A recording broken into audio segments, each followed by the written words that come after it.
Hello. So today I want to talk about the deduction game Kronologic Paris 1920. Pretty sure it was 1920.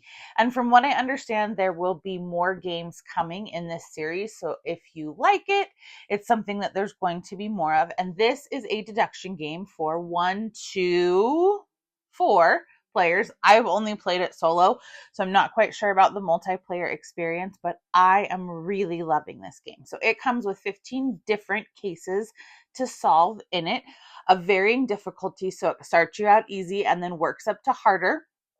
So with this, after you play the 15 scenarios, if you have a decent memory, you're not going to be able to play it again.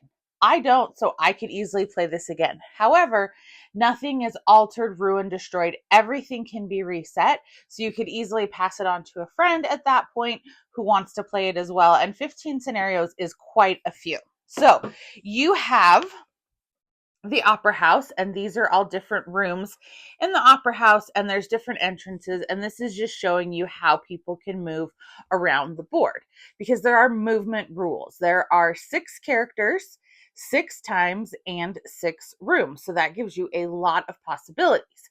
For especially the early scenarios, people can only move 1 room at a time. So for example, if someone were here at the 3 o'clock hour, they could not be here at the 4 o'clock hour. So that's why you have this layout that goes in the center of the table that everyone can see. So there are 3 different boxes, 1, 2, and 3, and they each have a little scenario and some cards inside. So what you'll do is you'll open it up. You will read scenario 1, and then you will look at the setup for, if this were puzzle 1, it tells you where everyone is going to be starting out, which is important to know because you are going to be finding out their movements at different times. And you can then deduce, okay, if they were here at 5 o'clock, where could they or couldn't they have been at other times? And then on the next page is the solution. So we won't show you that part. And then it goes into scenario 2. So everyone's in different locations. So you will get your cards for scenario 1.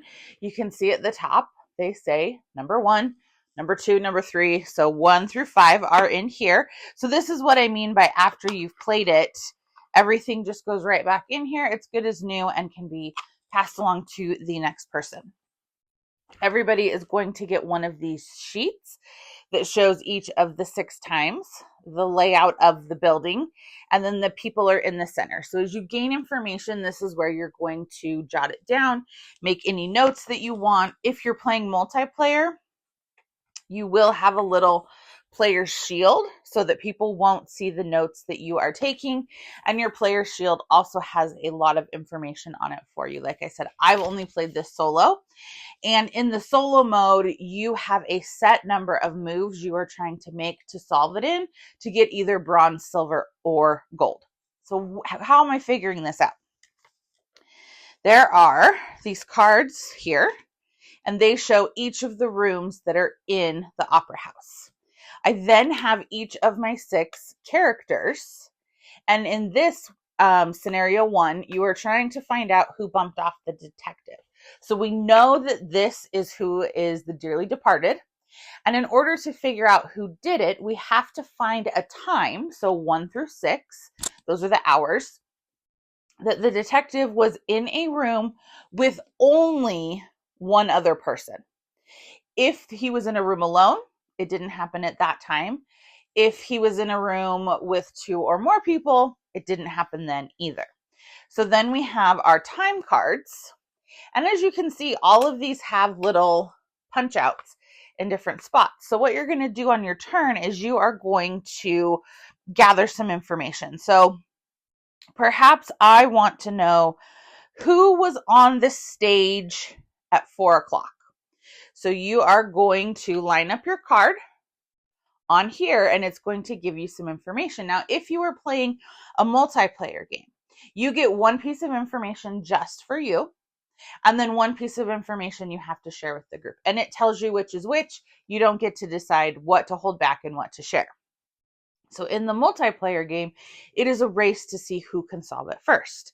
And like I said, in the solo game, you are trying to do it within a certain number of moves. So I can see that at 4 o'clock, there was one person on the stage, and it shows me which person it was. It was the adventurer. So I can now rule out 4 o'clock as the time that this occurred. Knowing where the adventurer was at 4 o'clock may also help me further deduce where the adventurer moved at other times of the day and potentially rule them in or rule them out as the suspect. So you're going to be very strategically deciding what to look at, what time to look at it, or perhaps I want to look at the adventurer and the stage. And I can see that she went to the stage twice, and one of the times she was there was 2 p.m.